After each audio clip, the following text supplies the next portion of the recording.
से देश आजाद हुआ और देश की आजादी का झंडा क्या तिरंगा झंडा लेकर हमारे आजादी के दीवाने निकलते थे, लाठियां खाते थे, गोली खाते थे। देखिए माला डाला जा रहा है ड्राइवर पुणे एक्सप्रेस का, देख सकते हैं। और बहुत काफी संख्या है यहाँ पर। तिरंगे झंडे पर पंजा का निशान किसका है और वो तिरंगा झंडा हमारा राष्ट्रीय झंडा कौन सा है? तो सबसे पहले तिरंगे झंडे की चोरी करने वाले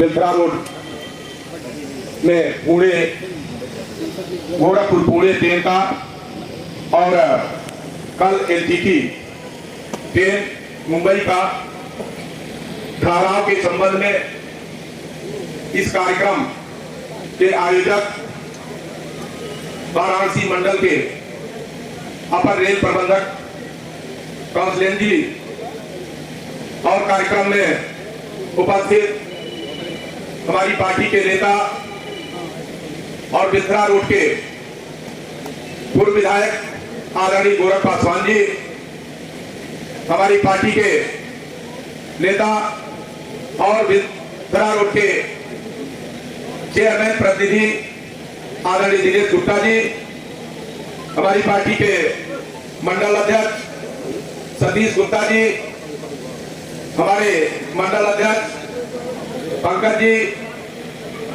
मंडल अध्यक्ष शशि चौरसिया जी, कार्यक्रम का संचालन कर रहे हैं वरिष्ठ नेता आदरणीय प्रमोद सिंह जी, और इस कार्यक्रम को अभी संबोधित किया है हम लोगों के नेता और मेरे पिताजी के साथी रहे श्रीनाथ लंकेश जी। इस कार्यक्रम में हमारी पार्टी की महिला नेता आदरणीय मीरा सिंह जी, आदरणीय सुशीला भारती जी, जिला मंत्री रणजीत कुशवाहा जी, और मिल्थरा रोड स्टेशन के विकास में अपनी बहुत बड़ी भूमिका निभाने वाले हमारे प्रतिनिधि के रूप में DRUCC के मेंबर आदरणीय हमारे देवेंद्र गुप्ता जी, जिन्होंने निरंतर तिरलापुर से लेकर गोविंदपुर से लेकर ये मिल्थरा रोड हमारा रेवती हो, हमारा सातवार रेलवे स्टेशन हो, भटनी हो, लगातार इसके संबंध में उच्चाधिकारियों को अवगत कराते रहे हैं, समस्याओं को उठाते रहे हैं और निरंतर अधिकारियों के संपर्क में रहने के कारण बहुत सारी समस्याओं का समाधान कराने का काम करते रहे। ऐसे हमारे देवेंद्र गुप्ता जी, कार्यक्रम में उपस्थित हमारे पत्रकार साथियों, लंबे अरसे से जब हम मिल्थरा रोड में आते थे, लोगों की मांग थी कि गोरखपुर पुणे एक्सप्रेस को मिल्थरा रोड में रोका जाए। एलटीटी की मांग थी, हमारे सलेमपुर में भी गोदान और दुर्ग की मांग थी, भट्टी रेलवे स्टेशन पर भी लोगों की मांग थी, हमारा भाजपा रानी रेवती तमाम जगह से लोगों की यह मांग थी कि जो महत्वपूर्ण ट्रेनें हैं, जो लंबी दूरी की ट्रेनें हैं, हम लोग को यात्रा करनी है, ऐसी ट्रेनें अगर हमारे निकट स्टेशन पर रुक जाए तो हमको सुविधा होगी। और आप सबकी समस्या को लेकर मैंने 2-3 बार लोकसभा के अंदर अपनी बात रखने का काम किया, निरंतर अपने रेल मंत्री जी से भी अनुरोध मैं करता रहा।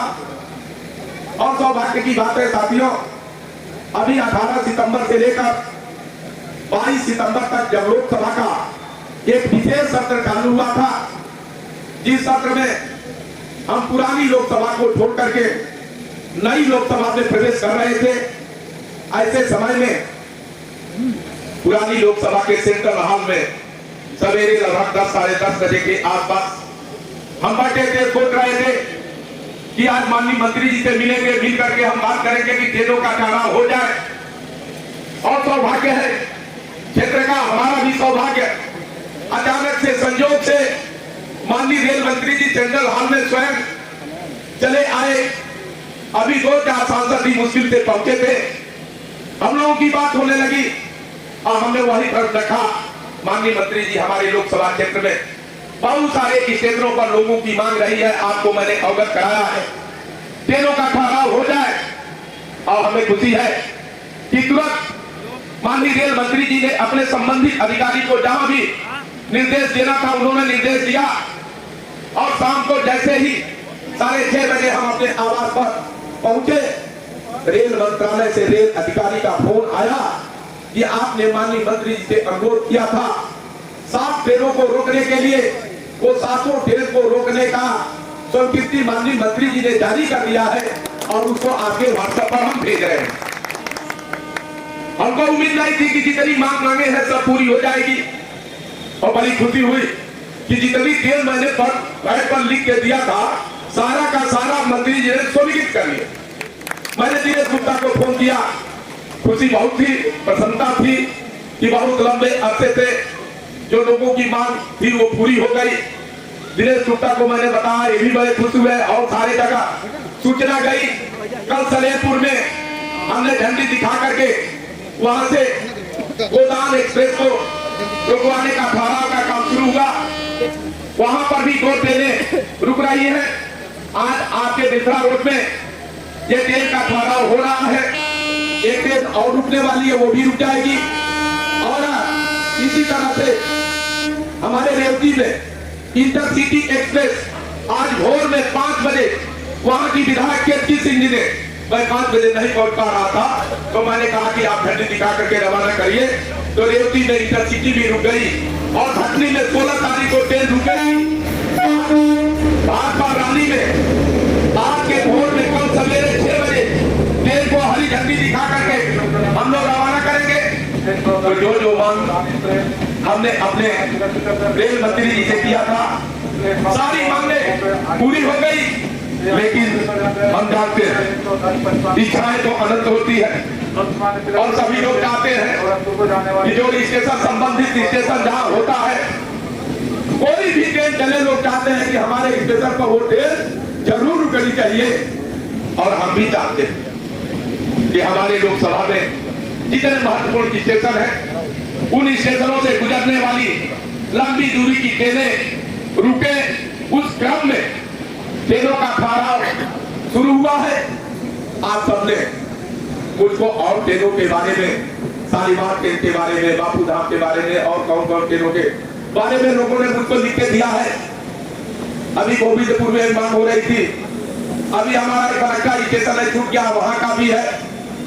मैं फिर जाऊंगा दिल्ली रेल मंत्री जी से मिलूंगा, अनुरोध करूंगा कि ट्रेनों को रोका जाए।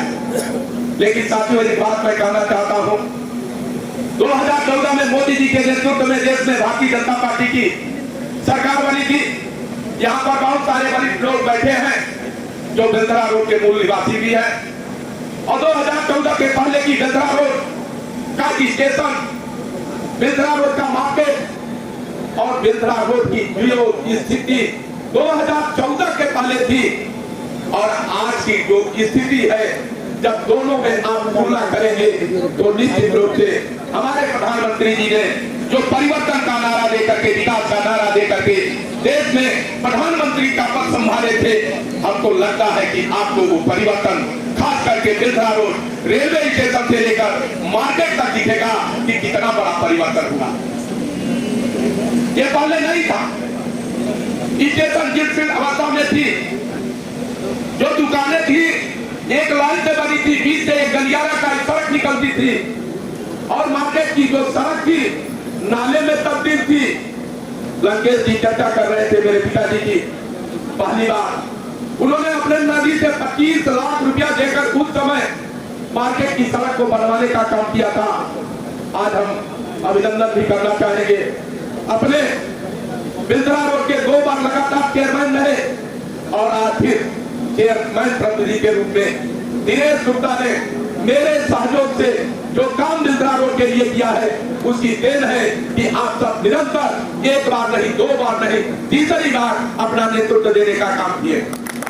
और साथियों, ये रेलखंड हमारा 2014 की बात है, नया नया हम लोग चुनाव जीते थे और हमारे मनोज सिन्हा जी रेल राज्य मंत्री हुए थे और रेलवे की जो रूपरेखा बन रही थी भविष्य की, जब हमने देखा कि दिल्ली से प्रयागराज होते हुए कोलाई पटना की तरफ निकल जा रही है, डबल लाइन विद्युतीकरण, और हमारे लखनऊ से गोरखपुर होते हुए छपरा के तरफ जब विद्युतीकरण दोहरी लाइन का काम तेजी से शुरू हो गया था, हमको लगा कि औड़िहार से लेके और भटनी तक का हमारा रेलखंड अगर दोहरीकरण विद्युतीकरण से वंचित हो गया तो हम रेल की मुख्य धारा से कट जाएंगे। हमने अपने रेल राज्य मंत्री से अनुरोध किया कि माननीय मंत्री जी, हम लोगों का इलाका है, पूर्वांचल का इलाका है, अगर बहुलिहार से लेकर भटनी तक इसको डबल लाइन और विद्युतीकरण से जोड़ दिया जाए तो हमारा ये क्षेत्र भी निश्चित रूप से आगे आने वाले भविष्य में मुख्य धारा से जुड़ जाएगा। और हमें खुशी है कि वो बात उसी समय स्वीकार कर लिया गया और 14 के बाद आपने देखा कि औड़िहार से लेकर भटनी तक का दोहरीकरण का काम बहुत तेजी से चल रहा है, विद्युतीकरण हो गया है, बहुत बड़े बड़े काम हुए। भागलपुर में इतना बड़ा रेल का पुल बन रहा है, तमाम अंडरपास बने हैं, बहुत सारे काम रेलवे के अंदर केंद्र की सरकार ने शुरू किया और उसको पूरा करने का काम कर रहे हैं। साथियों, हम सभी के लिए कोई भी जनप्रतिनिधि हो, अपना लोकसभा क्षेत्र, अपना विधानसभा क्षेत्र, हम कैसे भारत सरकार की सुविधा को, प्रदेश सरकार की सुविधा को ले आकर के अपने क्षेत्र का विकास करें, ये एक प्रथम कर्तव्य होता है। और उसके लिए हम लोग निरंतर समर्पित भाव से काम करते रहते हैं। बहुत सारी सड़कों का जाल बिछने जा रहा है, बहुत सारी सड़कें बनी है। यही आप देख लीजिए, बिंद्रा रोड से सोनादी सड़क बन रही है, बहुत खराब सड़क थी और प्रधानमंत्री सड़क पे चयनित होने के बाद एसडीआर विधि आई है और वो ऐसी विधि है कि मात्र 20% अन्य उसमें गिट्टी बालू की जरूरत पड़ती है, नहीं तो मशीनों करोड़ों की मशीनें हैं, वो सारी सड़क मशीन से बन रही है। आप कभी जाइएगा, देखिएगा, ये बिंद्रा रोड से सोनादी की जो सड़क बन रही है मशीन से बन रही है, केमिकल मिला के बन रही है। उसी सड़क की गिट्टी मिट्टी का प्रयोग करते हुए एक केमिकल ऐसा आता है जिसकी कीमत है 40,000 रुपया लीटर, और जब वो केमिकल मिला देते हैं और मिला करके वो सड़क जब बन जाती है तो शायद आप छेनी हथौड़ा लेके मारेंगे तब भी सड़क टूटने वाली नहीं है। तो ये नई नई तकनीक, नई नई टेक्नोलॉजी ला करके और इस तरह के काम हो रहे हैं कि जो अस्थायी हो, लंबे अरसे तक चले, इस तरह के सड़कों का निर्माण हो रहा है। मैं पहली बार जब सांसद चुना गया था, गोरखपुर तक 4 लेन आती थी लखनऊ से, और मेरा सपना था जब भी हम लखनऊ जाते थे गोरखपुर होकर के जब 4 लेन मिलती थी तो सोचते थे कि हमारे सलेमपुर तक ये 4 लेन पहुंच जाती। और साथियों, देश के आशीर्वाद से, जनता की ताकत के बल पर जब मोदी जी देश के प्रधानमंत्री बनते हैं वो सारे सपने पूरे होने लगते हैं। और आप कभी सलेमपुर गए होंगे तो देख लीजिएगा कि वहां गोरखपुर से लेकर सलेमपुर तक की 4 लेन बन गई। बहुत सारे मित्र हैं, पत्रकार मित्र हैं, जानते हैं कि अभी 12 जून 23 को हमारे देश के परिवहन सड़क मंत्री माननीय नितिन गडकरी जी आए थे देवरिया में और उन्होंने 6 सड़कों का शिलान्यास किया। और 6 सड़कें कौन सी है? सलेमपुर से लेकर आगे उभाव होते हुए सिकंदरपुर से आगे 4 लेन की सड़क शिलान्यास हो गया। और ये जो भागलपुर का पुल आप जाते हैं, बार बार टूट रहा है, बन रहा है, ये भागलपुर पर नया पुल बनने वाला है और शिलान्यास हो चुका है, लोगों को मुआवजा दिया जा रहा है। सलेमपुर का बाईपास 14 किलोमीटर लगभग 1400 करोड़ की लागत से स्वीकृत हो गया, लोगों को मुआवजा बांटा जा रहा है। और हमारा ये उभाव से लेकर आपके रसड़ा होते हुए कासमाबाद में पूर्वांचल एक्सप्रेस से जोड़ने के लिए प्रस्ताव चला गया है, डीपीआर तैयार हो रहा है। ये सड़क भी जब बन करके पूर्वांचल एक्सप्रेसवे में 4 लेन से होके मिल जाएगी, तो ट्रेन की तो सुविधा मिल ही रही है। आप अपनी गाड़ी में बैठेंगे, करते आप पूर्वांचल पकड़ लेंगे, लखनऊ पहुंच जाएंगे। इसी तरह से हमको बिहार से कनेक्टिविटी मैरवा से लेकर सलेमपुर की 600 करोड़ की लागत से हमारा कमुकैया, झंगारी, भाटपार होते हुए सलेमपुर तक, हमारा राम जानकी मार्ग, बरहनगंज, बराहट होते हुए मेरौना घाट तक, ये सारी सड़कें स्वीकृत हुई, शिलान्यास हुआ, पैसा जारी हो गया, काम हो रहा है। यही तो हम लोगों का काम है। और जितना भी संभव है लगातार निरंतर प्रयास, लोगों से संपर्क करने के बाद ये काम संभव हो पा रहे हैं। और साथियों, हमारे लोकसभा के अंदर सबसे सुंदर अगर कोई रेलवे स्टेशन है तो हम समझते हैं कि बिलथरा रोड सबसे सुंदर स्टेशन बन करके तैयार हो गया है। और आप 2014 के पहले के बिलथरा रोड को जब अपने आंख के सामने लाएंगे और आज के बिलथरा रोड को जब देखेंगे तो आपको दिखेगा कि निश्चित रूप से जो परिवर्तन होना चाहिए, जो विकास होना चाहिए, वो हुआ। आज 14 अक्टूबर है और कल नवरात्र का महीना शुरू होगा।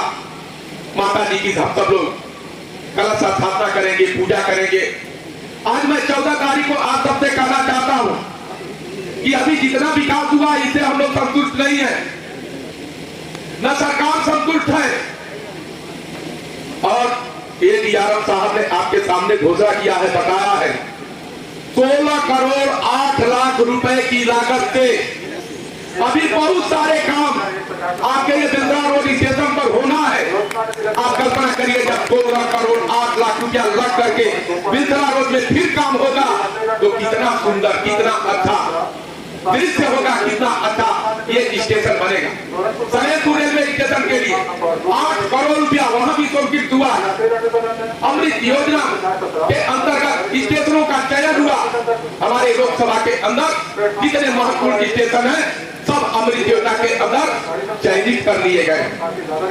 तो आप सब अपने जनप्रतिनिधियों से जो अपेक्षा करते हैं वो अपेक्षा पर मैं निरंतर खड़ा उतरने का प्रयास कर रहा हूं। और आप सभी से कहना भी चाहता हूं, साथियों, जब भी हमको आप ढूंढते हैं तो हम सलेमपुर में भी मिल जाते हैं, बिलथरा में भी मिल जाते हैं और फोन पर भी मिल जाते हैं। जहां जिसकी जरूरत होती है हम उपलब्ध हैं, लेकिन जिसको जरूरत नहीं है, उससे कोई काम नहीं है, उसके लिए क्या होगा? उससे तो नहीं मिलता। लेकिन आप सबसे इस अवसर पर एक बात और कहना चाहते हैं, देश में आजादी के बाद बहुत सारी सरकारें रही हैं। केंद्र में लंबे अरसे तक कांग्रेस की सरकार रही, संयुक्त मोर्चा की सरकार रही, बहुत सारे प्रधानमंत्री हुए, बहुत सरकारें आई और गई। लेकिन जब 2014 में आपने मोदी जी को आशीर्वाद दिया और मोदी जी के नेतृत्व में हिंदुस्तान जब विकास के रास्ते पर चलने लगा, काम होने लगा, हर क्षेत्र में काम होने लगा, आप चर्चा तो हो रही थी। अब दिन में बैठेंगे, बनारस चले जाएंगे, बाबा विश्वनाथ जी की नगरी में विश्वनाथ कॉरिडोर में जाकर के वहां पर यहाँ से दर्शन करेंगे, मैहर देवी में दर्शन करेंगे, विंध्याचल जी में विंध्याचल कॉरिडोर बनना है, दर्शन करेंगे। यानी चौतरफा विकास, हर तरह का, शिक्षा के क्षेत्र में, स्वास्थ्य के क्षेत्र में, हर तरफ जिस तरह से काम हो रहे हैं, क्षेत्रों का विकास हो रहा है। आपके जिंदगी में जो परिवर्तन आ रहा है उस परिवर्तन से हूबहू आप परिचित हो रहे हैं। जिंदगी, आम जनता के जिंदगी में जो मूलभूत समस्याएं होती है उन समस्याओं का कैसे निदान किया जाता है आपने देखा है। किस तरह से मोदी जी की सरकार ने बिना किसी भेदभाव के, किसी भी वर्ग का, किसी समुदाय का, किसी धर्म का कोई व्यक्ति हो जो जिस योजना का पात्र है उस योजना को उसको दे करके और उसको सम्मानित करने का काम मोदी योगी जी की सरकार निरंतर कर रही है। अगर आज संभव हुआ है देश के अंदर, आज गरीब भी निर्भर बन रहा है, गरीब भी अपने को सम्मानित महसूस करता है। गरीब का सपना था हमारे घर में भी शौचालय हो, हमारे घर में बिजली हो, हमारे घर में गैस का कनेक्शन हो, हमको दवा का इंतजाम हो, हमको पढ़ाई का इंतजाम हो, और हम किसान भाई खेती के लिए जाते हैं, कुछ हमको खेती के लिए पैसे का इंतजाम हो, ये सारे इंतजाम करके मोदी जी ने बिना किसी भेदभाव के हर गांव के हर घर तक पहुंचाने का काम किया, और इससे सब आप लाभान्वित हो। लेकिन साथियों, एक बात कहना चाहते हैं, जब 2014 में मोदी जी आए थे तो हमारा देश विश्व में 10वीं बड़ी आर्थिक ताकत थी, लेकिन आज 9 साल बीतने के बाद हिंदुस्तान ने आर्थिक रूप से जितना तेजी से प्रगति किया है, आज हम विश्व की सबसे बड़ी 5वीं अर्थव्यवस्था बन करके उभरे हैं। उसमें यही हमारे रेलवे का योगदान है, जहां तक सड़कों का योगदान है, सुविधाओं का योगदान है कि किस तरह से लोगों तक सुविधाएं पहुंचाई गई है, उनके कामों को आसान किया गया है, जिसके कारण आज हिंदुस्तान चौतरफा विकास की तरफ चल रहा। अभी 15 अगस्त पिछले 15 अगस्त को लाल किले की प्राचीर से हमारे देश के माननीय प्रधानमंत्री जी ने कहा था कि हमारा देश 75 साल से आजाद है, आजादी की 75वीं हम वर्षगांठ मना रहे हैं।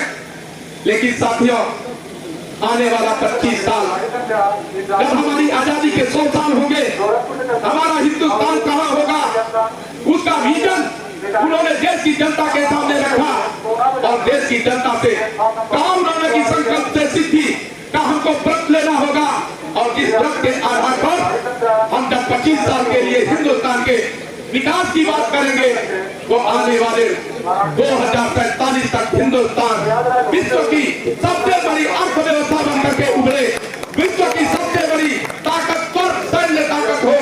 इस तरह के लक्ष्य को लेकर के मोदी जी और हमारी सरकार आगे बढ़ रही है, आगे बढ़ रही है। साथियों, देश को आगे में कितना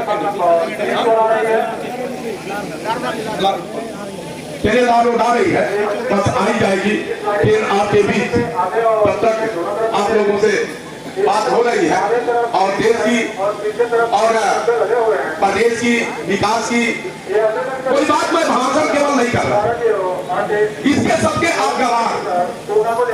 एक बार वो लोग करते हैं, हमको लगता है कि टीवी पर समाचार भी देखते हैं, बहुत सारे चैनल हैं, देश विदेश की बहुत सारी चीजें। देश आजाद हुआ, और देश की आजादी का झंडा क्या, तिरंगा झंडा लेकर हमारे आजादी के दीवाने निकलते थे, लाठियां खाते थे, गोली खाते थे, और जब 1947 से 15 अगस्त 1947 को हमारा देश आजाद हुआ, और देश का राष्ट्रीय झंडा तिरंगा जब लाल किले पर फहरा करके जवाहरलाल नेहरू ने भारत के आजादी की घोषणा किया था, वो हमारा तिरंगा झंडा कौन चुरा के ले गया? महात्मा गांधी जी ने तो कहा था कि कांग्रेस को खत्म कर दो, इसका काम खत्म हो गया, आजादी मिल गई, अब जिसको जो पार्टी बनाना हो बना के लड़े। लेकिन तिरंगा झंडा कौन चुराया भैया? उस तिरंगे झंडे पर पंजा का निशान किसका है? और वो तिरंगा झंडा हमारा राष्ट्रीय झंडा कौन सा है? तो सबसे पहले तिरंगे झंडे की चोरी करने वाले आज इंडिया नाम से गठबंधन बना, कहीं का रोड़ा भानुमती ने कुनबा जोड़ा, अब वो इंडिया को चुरा।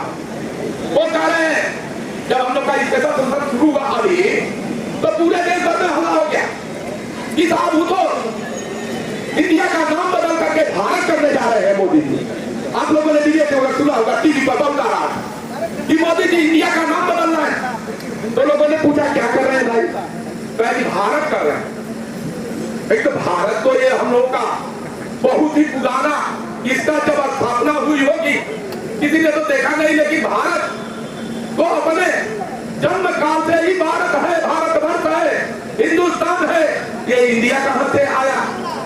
तो जब अंग्रेज आए तो इंडिया लेके आए, और जब इंडिया चुरा करके वो पार्टी बना रहे हैं और कहे कि इंडिया का नाम बदल के भारत कर रहे हैं। अब आप यही सोचिए कि भारत कोई नया नाम है, हमारा देश हिंदुस्तान है, भारत, और मोदी जी नया काम कर, नया नाम देश का नाम बदल रहे हैं। किस तरह के आरोप। एक बार फिर आया कि मोदी जी तो देश के अंदर एक ही साथ विधानसभा और लोकसभा का चुनाव कराने जा रहे हैं और उसके लिए कानून लाने जा रहे हैं लोकसभा में। ये भी कानून नहीं लाया। फिर ये हल्ला हुआ नरेंद्र मोदी ने घुसवा है, नरेंद्र मोदी ने घुसवा है, भारत माता की।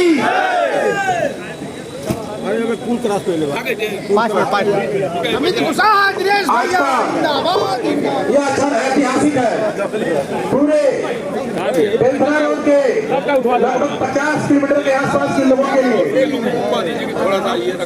हम सभी बहुत बहुत आभारी हैं अपने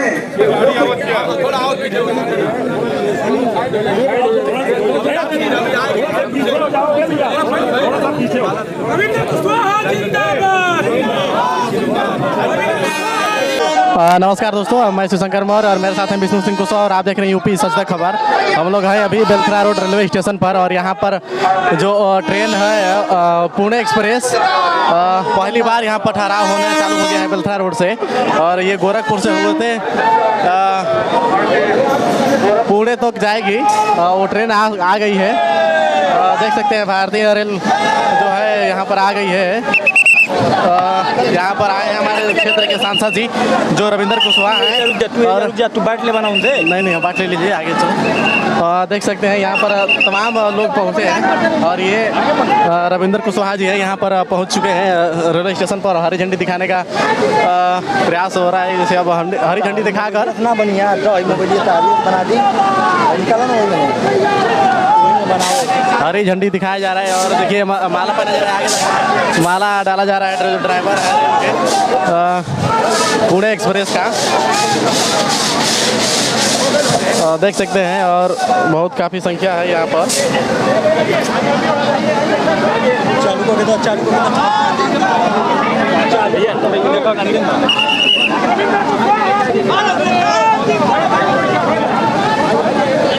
देख सकते हैं ऊपर लम से निकाल लो, ऊपर लम से निकाल लो।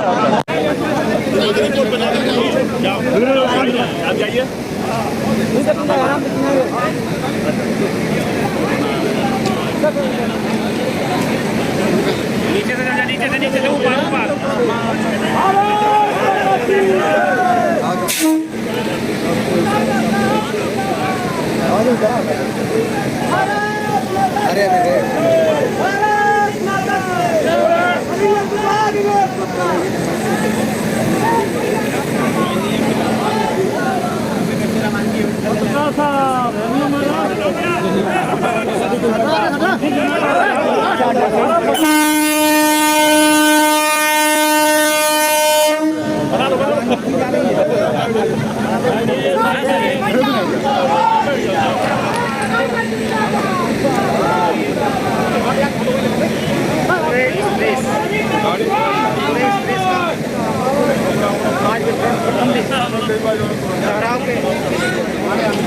सलेमपुर के सांसद रविंद्र